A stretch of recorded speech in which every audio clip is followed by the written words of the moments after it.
A few weeks ago on the podcast, I talked about the upcoming Convergence Conference where progressives like Jimmy Dore and Tim Black would be teaming up with the Draft Bernie organization to hand-deliver him a petition asking him to lead a new People's Party. Now, they would also be asking Bernie to attend a town hall with them and Cornel West where they would basically make their pitch to Bernie Sanders as to why he should lead a new People's Party.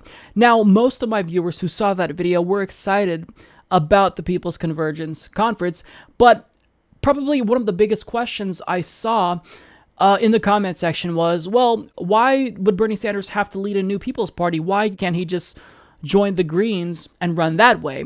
Now, this was actually a question that I had as well, and back in March, I actually interviewed Nick Brana. He came on the show, and I asked him that very same question. I asked him why it was necessary when we already have the Green Party, who is already progressive. They have a progressive platform and they have ballot access in many states. Why would that be necessary? And I wanted to share his response with you guys because, again, a lot of you had the same question that I had. And I think that Nick Brana's answer was really great and important. So do you think that it would be acceptable still if Bernie Sanders were to join the Green Party, for example, whereas, they've existed for decades, they have the infrastructure and whatnot all in place? Or do you really do feel as though it's preferable to have a brand new party, a fresh start? I mean, what are your thoughts on that? Because that's something I kind of wanted to ask you. Yeah, I think it would be better. There's a lot. Almost anything would be better than what we're doing now, I think. The Democrats have made it very clear that they do not intend on being the vehicle for the political revolution. And they've also made it clear that we don't have enough leverage to really impact them, and their decision making. And so I do think that it would be better, but I think it would be second best to Bernie starting a new party, and the minute Bernie does anything, then that right now, as I'm sure you've seen and we all know, there's all kinds of parallel efforts out there. There's just dozens of smaller parties who are getting started. Everybody's essentially trying to unite under a single banner, here and there across the country. The minute that Bernie started a party, that would be it. That would be the unifying banner that everyone would come together around. Because like I said, he already did it.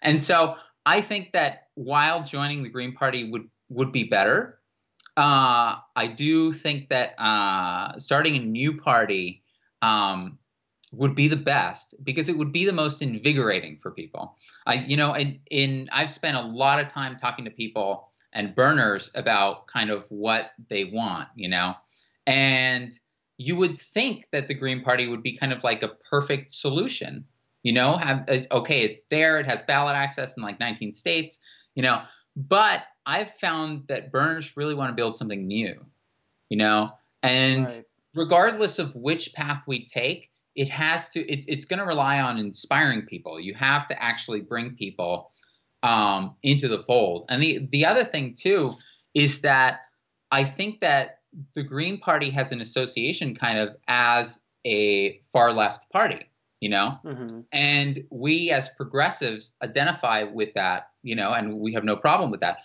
But there's the coalition that Bernie put together was actually much larger than kind of the left.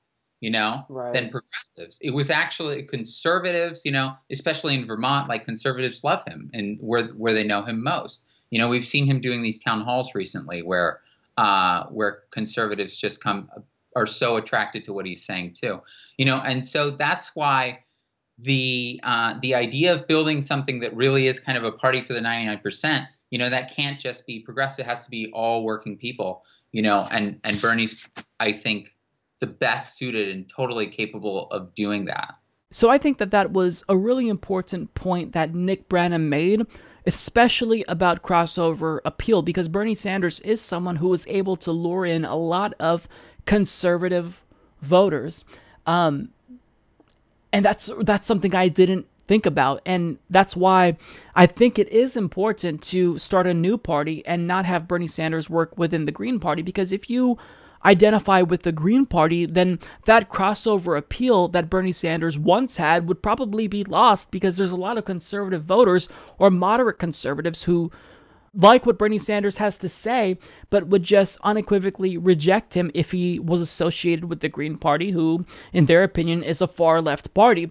Now, at the same time, even though I do think Bernie Sanders should form a new People's Party, that doesn't necessarily mean that we completely abandon the Green Party, because I do think the Green Party is important, and they give a really strong voice to grassroots activists, and I really, really think we should continue to push for the expansion and, growth of the Green Party, especially at the local level.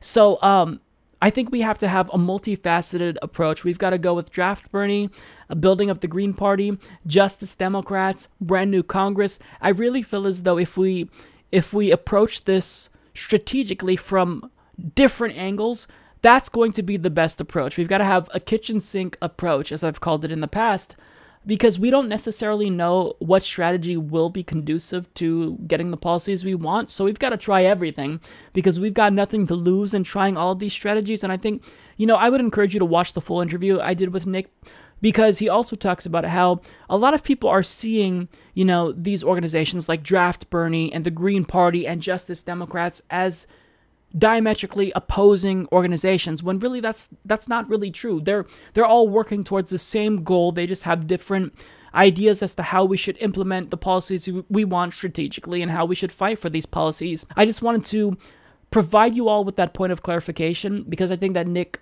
made a fantastic point that I didn't really acknowledge, and that's why I had the same question as you all.